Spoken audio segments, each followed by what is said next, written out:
My reaction to the Louis Theroux Manosphere documentary. Now, a lot of people have been asking for this one because I'm going to give you the real. People get upset by hearing a real opinion. When it's balanced, people still take offense to it. So what I thought was good about the documentary, I thought Louis did a good job on asking questions that were hurtful, punchy, direct, but he does it in such a non-confrontational way. He gets away with it, so I thought he was the right man for the job. It shows that there is a correlation between these men that are in these spaces and coming from a broken home. Pretty much all the guys in the documentary did say that by Maron, I do believe. Probably trying to overcompensate a lot of the time because they weren't able to, unfortunately, have a strong male role model figure in their life. The hand signals and things like that were corny. It is homophobic to say that you're gonna disown your son. You can't say it's not. I think I get what he means. He means that in his head, he thinks that homophobic is wanting to beat up every single person of the LGBT community on the street, which I don't think he is. However, it is homophobic to say that. Now, is it homophobic to have a preference on whether your son's gay or straight? No, I don't think it is. Just like how people have dating preferences. However, to disown your son or love them as any less because of their preference is crazy to me.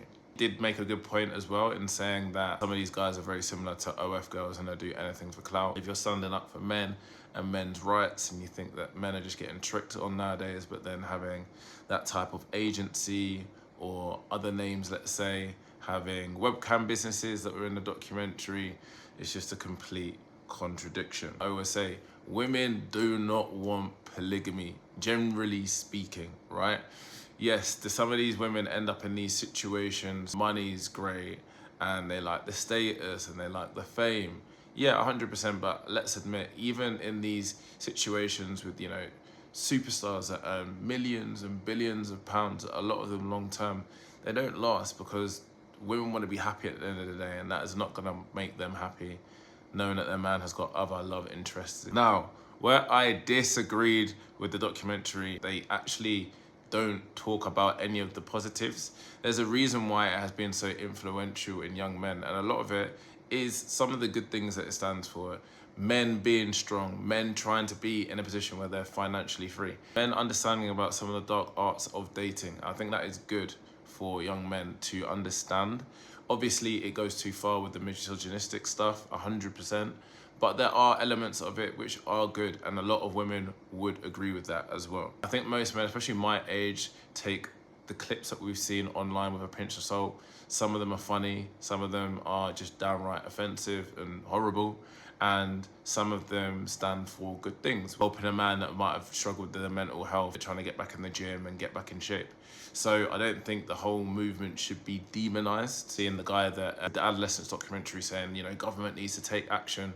It doesn't. I mean, violence in young boys has dropped by half in the UK. We need to understand more how the movement became popular, which was because some of these figures did talk about male issues. It's about extracting the positive and removing the negative. Louis didn't mind asking the hard question. When it came back to answering controversial questions, he didn't want to know, and I don't rate that. I personally like people in these positions to be real. You give some, you take some back. I would usually say that about Pierce, but we just seen Pierce rage quit on his own interview with HS, and I'm someone that watches a lot of Pierce. I love the back and forth debates, but to rage quit on actions that your wife has done or said, bit hypocritical. Don't like the fact that there's not any balance. Okay, we won't want to say this is toxic masculinity, if that's what you perceive it is. However, that has now become masculinity is toxic, which it's not. We never look at the other side of things because there's a lot of toxic feminine content, but we never talk about this. We never talk about the fact that women, good-looking women, go for a lot of these guys. So why is that the case? If it's so disgusting and it's so grim and it's so horrible, then why are women attracted to some of these guys? There needs to be way more balance over this as a conversation as a whole, as opposed to just trying to demonize the Manosphere movement. Do I think it's problematic? Yes. Do I think the other side of things is problematic? Yes. So I think the only way to move forward is to actually have a balanced conversation as opposed to just trying to demonize one side. That's my honest opinion.